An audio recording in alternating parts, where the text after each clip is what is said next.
I have a 2018 Honda Civic SI. Going to do a right front steering knuckle because they hit a curb and cracked the knuckle. I've already replaced the control arm and the strut, but it's still not sitting right, so I found a small crack in the steering knuckle. So what you need to do is jack it up, support it properly, remove your front tire, and then what you want to do is you want to remove your axle nut, which is a 36 millimeter. So you want to remove this axle nut, and you also want to remove your tie rod nut, which is a 19 on this one. Then you got your brake hose, flex hose going through the little bracket right here, and that's a 12, so you want to remove that also.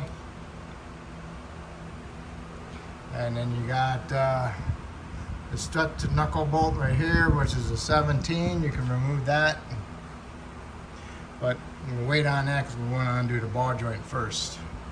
Okay. All right, the axle nut is off. Got your bolt for your brake hose, got that out. Undo your ABS connector. Got a little boot, and you got a little connector you're pushing on a little tab. It'll be on the top. And you got the sensor down inside here. We'll get to that in a little bit. Got the tie rod end loose. If it's still stuck inside the taper on the knuckle, hit the knuckle with the mini sledge, break the taper loose. So now I got that ready. Then you need to remove this bolt here. Not really a bolt, but it's a rotor retainer screw. It's a Phillips. I used an impact driver. You hit with a mini hammer and it turns it and breaks it loose. Otherwise you'll have to exit with a die grinder and chip out the pieces. Now I can go ahead and turn my whole strut assembly, and I can remove the two caliper bracket bolts on the inside here and remove the caliper and bracket all in one unit. It looks like feels like a 17, so we'll stick with that for the moment. My caliper bracket bolts, yes, they were a 17 millimeter. Remove those. Get yourself an S hook. Remove your caliper assembly with the bracket and hang it on the strut spring. Get that up out of the way. Now that you got the little rotor retainer on there, you can remove your rotor. If it's bonded on there with rust, you have to smack the rotor inside here with a mini sledge for vibration to break the rust loose. Okay. All right. The next what we'll do is we'll remove. You can remove the nut on the ball joint and try to control arm down, or you can remove these 3 nuts on the bottom of the ball joint itself to the control arm. What I'll do is I'll remove my cotter pin and I'll loosen up my nut, take my nut off my ball joint, break the taper with them.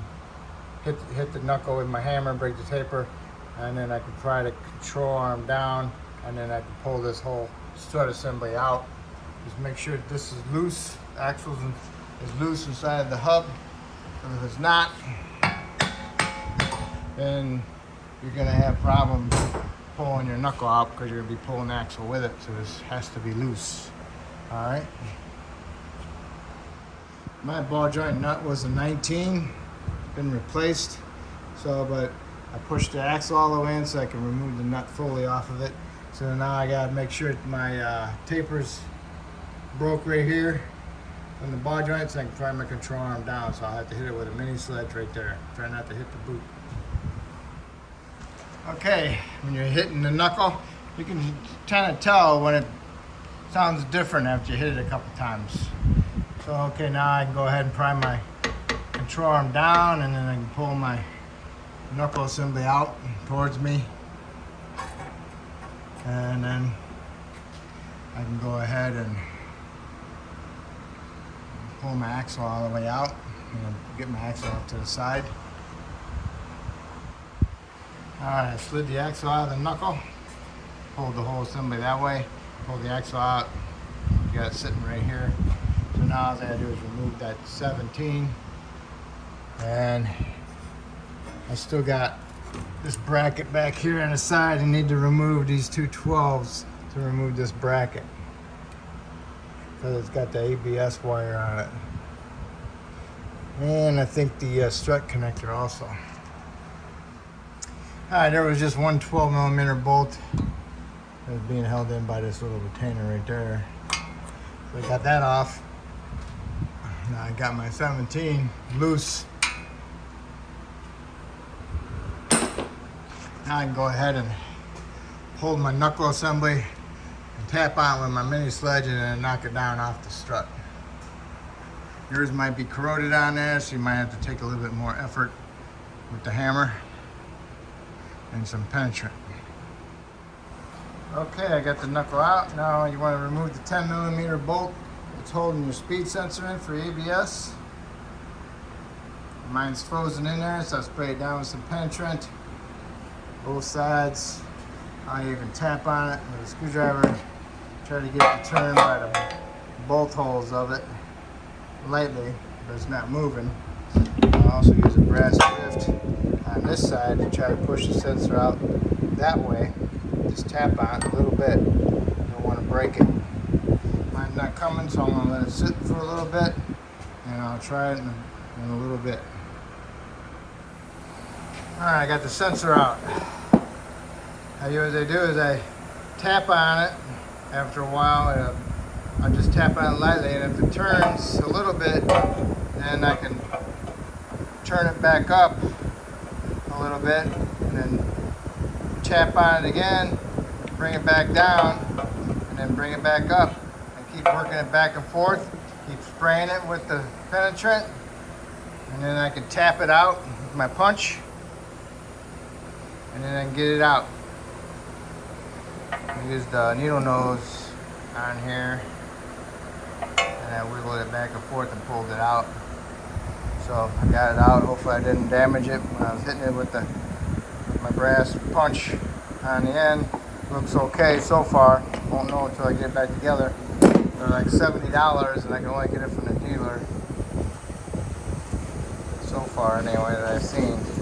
So alright, so next thing we gotta do is get the hub off, pound the hub out, or with a flange. This piece, that'd be the hub, pound it out that way. And underneath there, inside there, will be a snap ring. I need that snap ring. I don't think my new one's gonna come with it. And I need this shield. And it's held on by little Phillips head screws, Torx bits or whatever, and they probably should penetrate those too. Let them soak in a little bit while I'm messing around with that. What I'll do to get this off, I get a socket that fits in there. I wore out one that I've used before for a hammer and punch it out.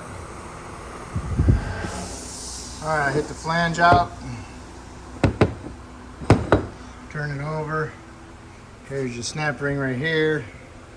Need to get that rusted thing out of there. Sometimes what I'll do, I'll go over it a little bit. Here's the end of it, and there's the end of it. I'll drill a hole kind of like right even with it, and I'll use a punch, and I'll punch that snap ring out a little bit and get a little screwdriver under it so I can work it out. Because you'll never ever get this snap ring out when it's rusted in there without damaging it. Thought I'd give it a shot. Using my big screwdriver, and I got on side here and I hit it and I moved it. So I did this side, I moved that side as well. Got me an ice pick and a little screwdriver. Used the ice pick, went underneath it, tapped it with a hammer. It opened it up a little bit. So now I got my little pocket screwdriver in there, and I'll get another screwdriver and I'll work my way around lifting it up out of there. Leave one screwdriver underneath the spring clip, snap ring, and use the other one to work your way around to get it out of there, and follow up with this. Do not remove it until it's almost all the way out. Okay, the snap ring is out. It's all cleaned up. Get it with the wire wheel. Now what we need to do is, got my new knuckle, new bearing. One side's got the sensor trigger, the other side don't on this particular bearing. Some have them on both sides. So make sure you put the trigger towards where the sensor is going to be. So in this case, it's going to be like that. Because the trigger's going to, sensor's going to come through here. So you need that to that. So it'll be like this. Okay? Make sure you get that right. Don't want to press it in the wrong way, and then you got to damage it to get it apart. Alright, I need to press that bearing in. So I need something to press against. I'll use another old bearing just like it. The same size, and it'll press it up past the knuckle, because it has to sit inside the knuckle a little bit to allow for the snapper. And I need to press against the knuckle itself, but the knuckle is not flat. So then you get another bearing, and it sits right on top inside there. I think the other one, I think this bottom one sat in there better. Yeah, that one sat in there better than this one. So what I'll do is I'll do this. I'll press against it with that one. And I don't know what the deal is. Same size. And then I'll get a flat plate, put on top of there, and I'll press it down, and then it'll go doot, doot, doot, doot, and it'll work its way up in there. And then you'll push about that much of this one in there, and then it'll stop, and you can release your press. That's the best way to do that. And also, there's my sensor ring and my hole for my sensor. So let's get going over to the press. All right, here we are. My bottom old bearing, my new bearing being pushed up in there. Remember, the old race goes on top to hold it, and I got a flat piece to fit right on there. And I can go ahead and press it down.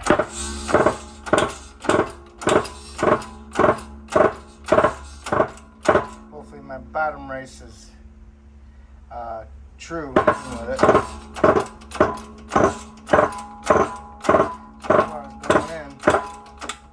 Stopped.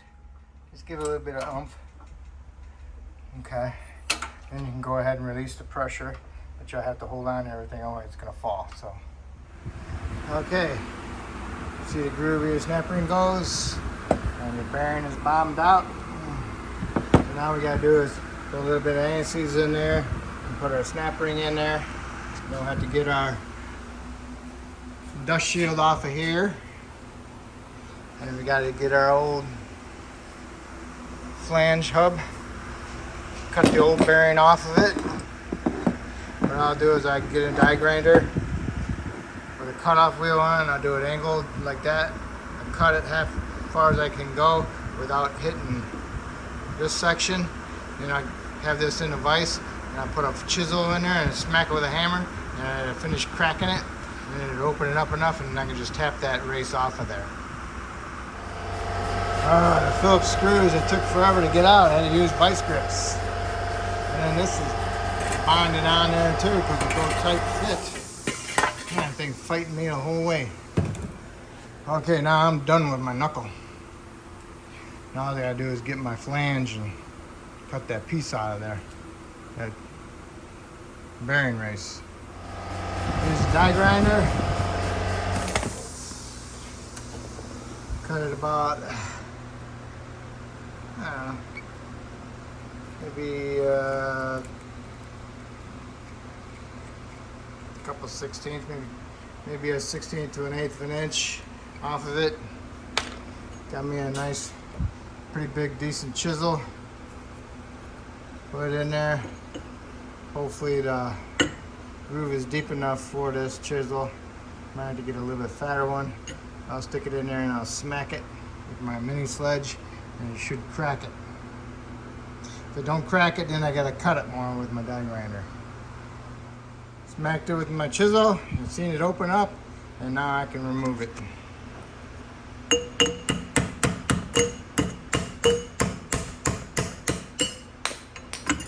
That went a little bit too deep, but that's fine.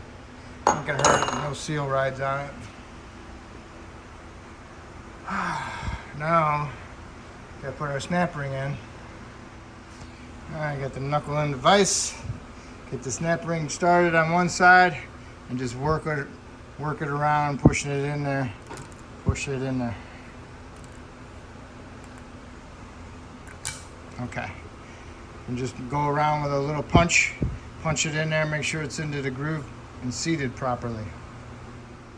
Everything on the knuckle looks the same except for the holes from my dust shield. Got this online on Amazon. Supposed to be for, but so I gotta re-drill my holes. So I did was I put my screws in there and I put some paint on them. See? And then hopefully all I gotta do is drill them out where the paint's at.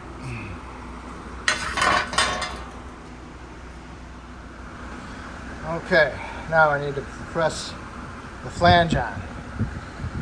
Alright, so you need to put this on to press, but you can't put it down like that because then you'll push the studs out. So you need to put it on a race like that. It fits nice and flush on there. Supports that. Then you can put your bearing on top of it, and you need to push it down. And when you push it down, if you don't have anything pushing on this, then this race comes out.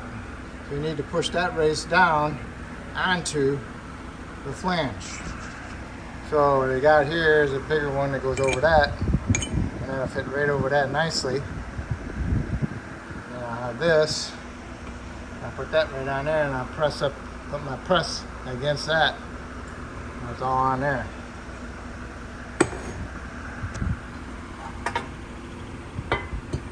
That goes down there like that. This would be like that.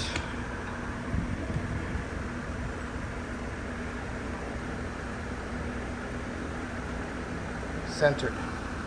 You'll press, and that flange will walk right up in there. Okay?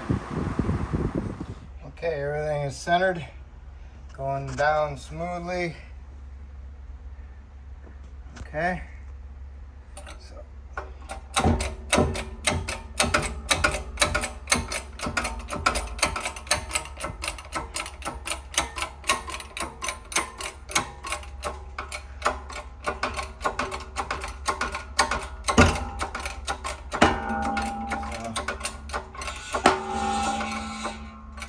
Bottoming out. Okay. That's good. Bottomed out. Hopefully that'll be good. Release the pressure. Okay. Hopefully we're all set. Alright, there it is. It's installed. It just sits just a little bit lower than the race. And the flange is on there. And it moves. So now we're all set. Now we can go ahead and install it on the car. Whew. Okay, I take my speed sensor, wheel speed sensor, put some anti-seize on, push it in there, and then snug up your bolt for it, the 10mm head one. A little bit of anti-seize inside here and on your strut. Go ahead and put the knuckle onto the strut and have your bolt ready and push it in there. And have your hammer too so you can tap it up. Now you see the groove right here, it's split open. On the back side of the strut there's a little notch right here. Put your finger back there, you'll feel it. Make sure that little notch lines up into that slot, okay?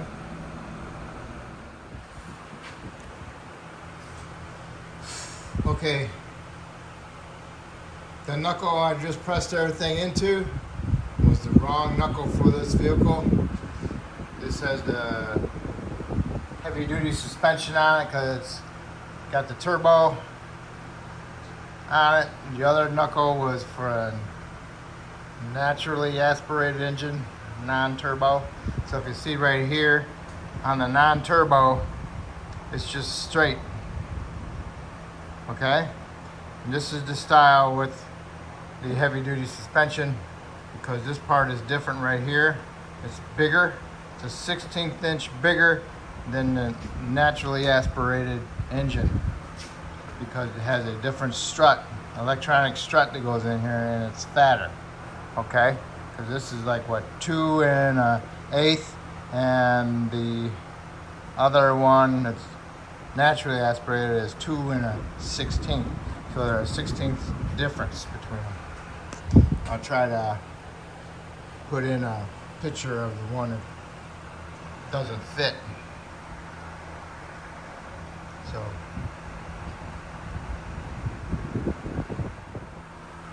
again, this is the heavy duty one. It's got the teardrop.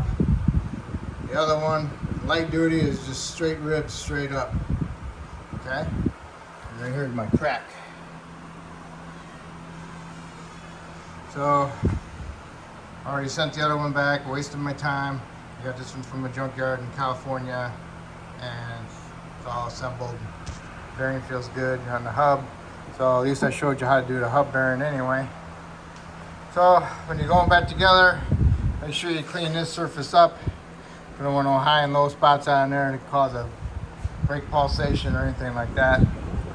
And like I said, this is bigger on the electronic strut suspension with the little sensor right here on the side. This is fatter than the non-electronic suspension and non-turbo. Okay? If you got the turbo, you need this knuckle. Alright, so now we're gonna go back together. So you need to put a little bit of anti-seize in here, and you gotta line this slot up with the little notch on the back of the strut itself. Put some anti-seize on your splines if you haven't done that already. Slide the knuckle onto the strut, put your bolt in, and then you can go ahead, pull your whole knuckle and strut out, and then put your half shaft into the splines of the knuckle, and then go from there.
Okay, put the knuckle up there. It was really nice and easy. Lined up with the notch in the back.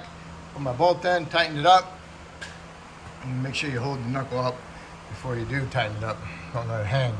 Alright, so then I put my shaft in a little bit. Pry my control arm down, but the ball joint lined up. It's lined up pretty good. So all I do is just go ahead and push in on the whole assembly. And it'll fall right in there. And then I can pry down my control arm a little bit and put my ball joint nut on there and run it down and then tighten it up. And don't forget your cotter pin. Ball joint nut tight. Got my little cotter pin thingy in there, clip. Alright, so now go ahead and clean up your hub. If you got a used one, clean it up. Clean up your backside of your rotor.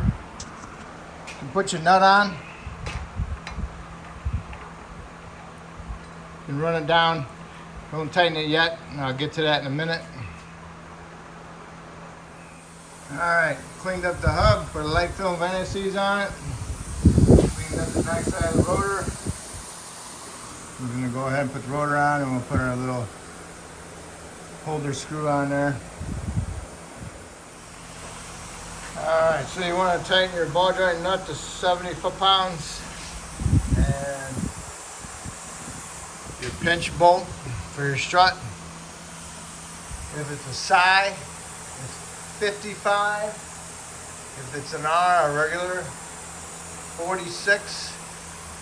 And if it's still too loose, like it's loose in there, the maximum you can torque it to is 80 foot-pounds, okay? Next we're going to do is put our brake caliper and bracket on, and you want to torque those two bolts, these two bolts, to 80 foot-pounds, okay? And another thing you want to do is you want to look at your dust shield and make sure it's not hitting the rotor anywhere. Make sure there's a gap all the way around. It's not hitting. Look inside there. Make sure it's not hitting the rotor.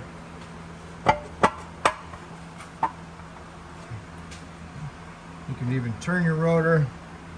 See if you can hear it hitting. So far so good. Oh, that's good.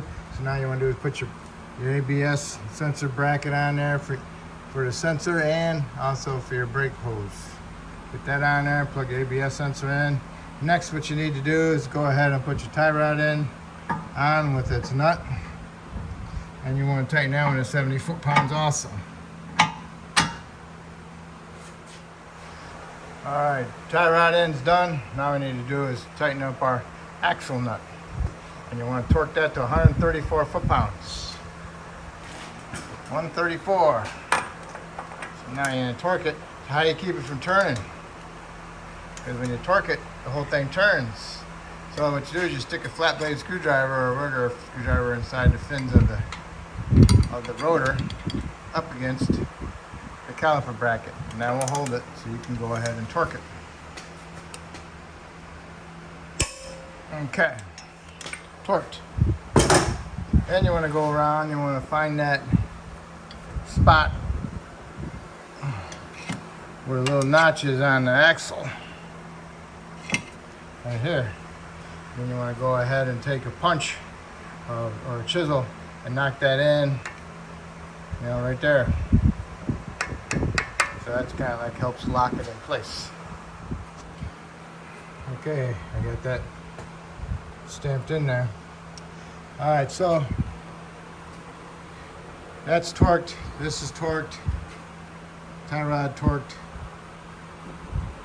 Pinch bolt torqued. Ball joint torqued. These are fastened. So we're all set. So that's it. So now all you gotta do is go ahead and put your front tire on and torque your lug nuts to 80 foot-pounds. And make sure you push your brake pedal to the floor a couple times before you put it in drive or reverse.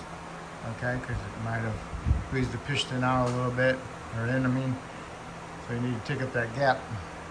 So hopefully I helped job this video, and hopefully you help me out by subscribing to me. And I ran into this problem midway of it being different. I didn't know it was different. So hopefully this will help you out also. Okay, so hopefully you're going to help me out by subscribing to me, and I appreciate it, and thank you.